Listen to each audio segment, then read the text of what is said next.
This is Pumpkin's Gardens. Pumpkin's is a little dog buried right there. It's a half an acre. About half a mile from 969 intersection of Imperial Court.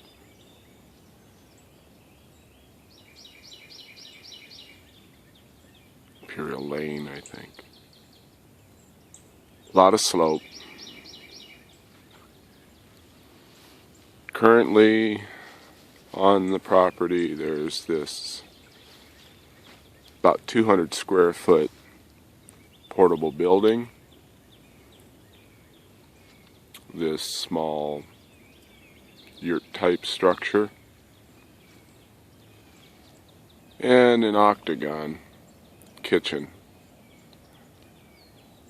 The octagon and the yurt-like structure, interesting knockdown type buildings. This area down here is technically in the floodplain and cannot have any permanent structures. Upslope, there's a flat area that can be built on, and other areas can be created. The idea is to terrace or switch back up the slopes. Small campsites, small structures, 200-300 square foot huts.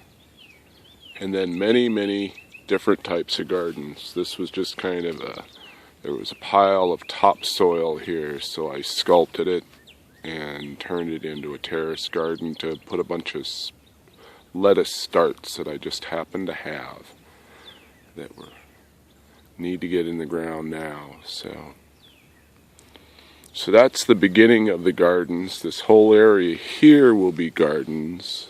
This whole section in here, and then it'll sweep up and back and around. There will be meeting area, possibly a rocket stove type thing behind the structure here. Up the slope, like I said, there will be a series of switchback paths that will also be rainwater harvesting devices. Hoping to harvest in the neighborhood of 5,000, 10,000 gallons on a given rain, and just allow it to infiltrate into the soil and down the hill. Over here you can see where I've set up to do transplants and seedings. And over in this area, there's actually, during runoff times, there's actually a little creek that comes down here on this side of the fence. So the idea would be to pond right here. You can see the posts that are going to go up that are already up to continue the fence up the slope towards the gate. Okay, so see a pond there. Something going on up the hill. Initially, possibly just an RV parked up there with another tenant and somebody who's working on the project. And then yoga platforms initially up along the sides of the path and eventually expanding into possibly dirt bag or straw bale type homes. Because of the sounds here, which right now are just many birds, but often can be other noises, it'd be a good idea to stick to earthen or straw-based structures for not just for temperature stabilization, which is a good reason, but also for the sound qualities, the sound dampening qualities of it.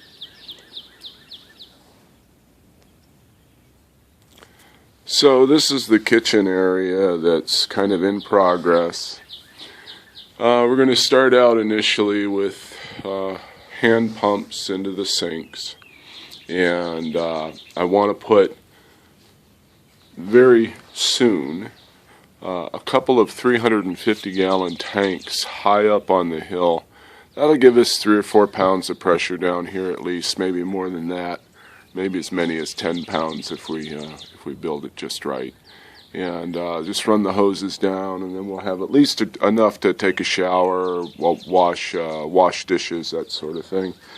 I got a barbecue unit here that I'm putting a new regulator on. That's going to be kind of the core of the kitchen.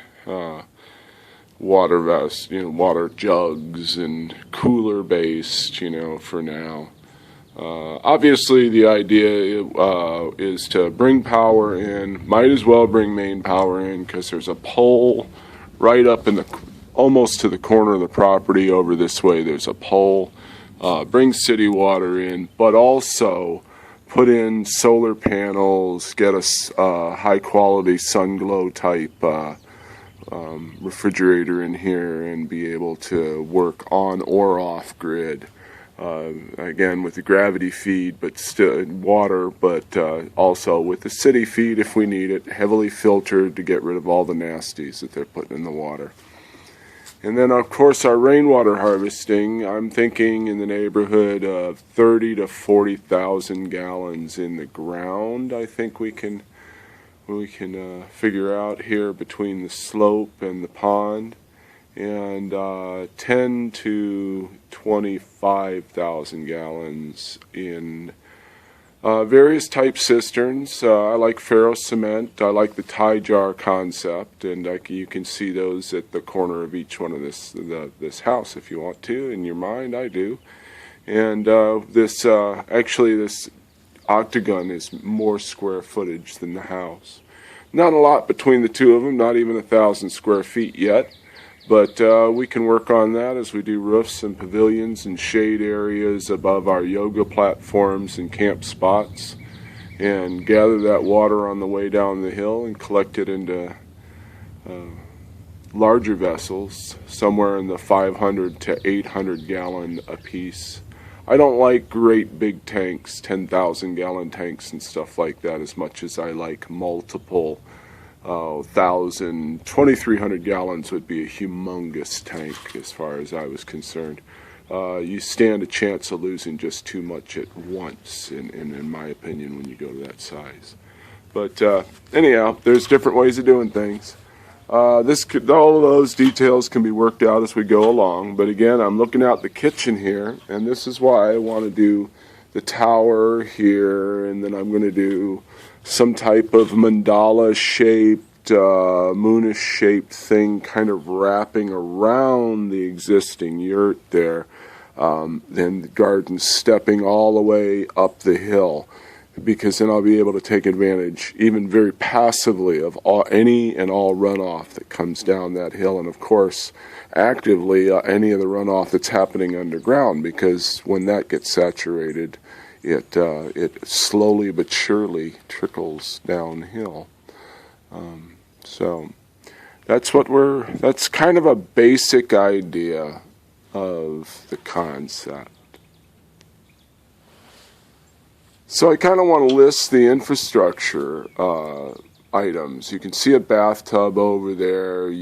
I need gutters for that building. It's about 40 feet of gutters, a couple of downspouts, and the connecting hardware to be able to tie the 6 to 8 barrels that are currently on the property together, so that that'll give us a few hundred gallons of rainwater harvesting capability right from the get-go for, I would think less than $100 in materials, and using what we've got. Then taking the bathtub, doing some kind of screen around it, shower.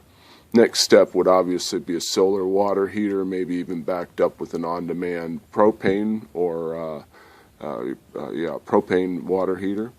Possibly even eventually backed up with a rocket stove. I see a rocket stove being directly behind the house here, tucked between the north side and the hill there.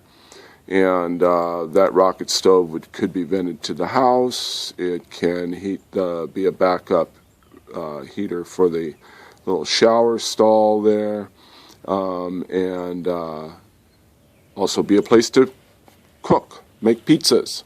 So it can be many things, and a bench, all nestled in kind of where that blue barrel and rocking chair are behind the house.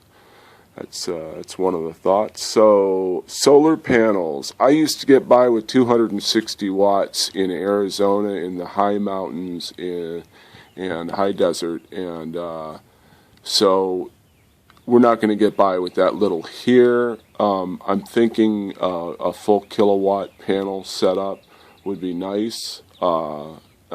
Figuring out what that would cost to set up, decent set of batteries, and then of course, like I said, go ahead and do what it takes to get the pole hooked up here so that we got electricity and start bringing it down, but make it from the get-go that the place can function with just solar and not have to depend on the grid. Same thing with the water. Start collecting it in the ground in the buckets and barrels.